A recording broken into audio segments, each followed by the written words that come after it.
There are no such thing as a coincidence. There are no coincidences with God. There are no coincidences in biblical prophecy, and there are no coincidences with the Word of God. Absolutely none. You have to pay attention to the details. You have to look at timing of everything. All of it matters. All of it is significant. Now, I showed you guys the sign in which I witnessed in a church service yesterday, Sunday, November 9th, 2025.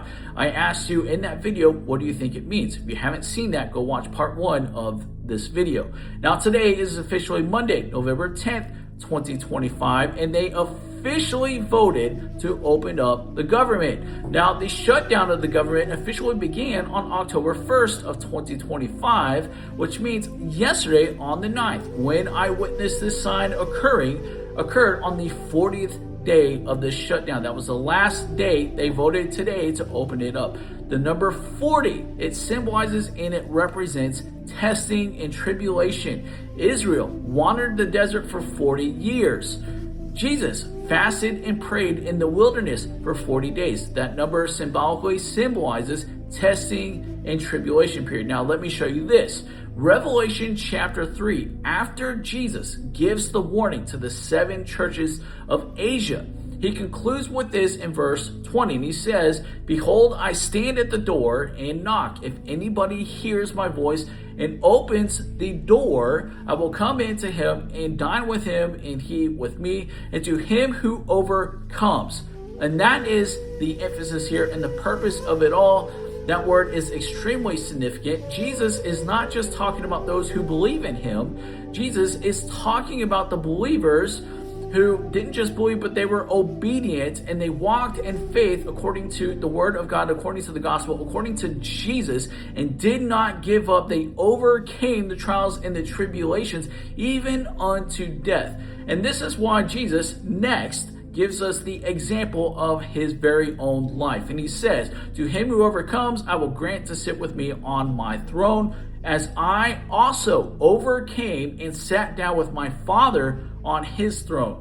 He who has an ear, let him hear what the Spirit says to the churches." We must pick up our own crosses and follow after him, after Jesus. Jesus went all the way to the grave. So this is a significant warning of trials and tribulations that are about to unfold over the nation. And I don't believe just targeting the United States of America, but specifically to the churches. Why? Because in 1 Peter chapter 4:17, the Bible tells us that God's judgments begin first in his household. He holds us to a greater standard of accountability. Now, look at everything that is happening in America. Look at everything that has happened. Look at recently what happened during these 40 days of the shutdown. You can perceive this with the perception of a testing period. What will the people do? How will the churches act? How will they respond in a time of great need and a time of crisis? Look at what the churches did in 2020. How did they respond? Now, to some churches, they actually stepped up and they did what they were supposed to do. But many churches turned many people who were away. Turned them away who were hungry, who needed clothing, who needed shelter. And look what happened in New York City. As all this is going on, the people officially voted for communism and for socialism, right? That is having to deal with the basic needs of shelter, of houses, of having money, having jobs, income, all of those things, clothing. Instead of looking to the churches, we failed them. We have failed our communities and our neighbors.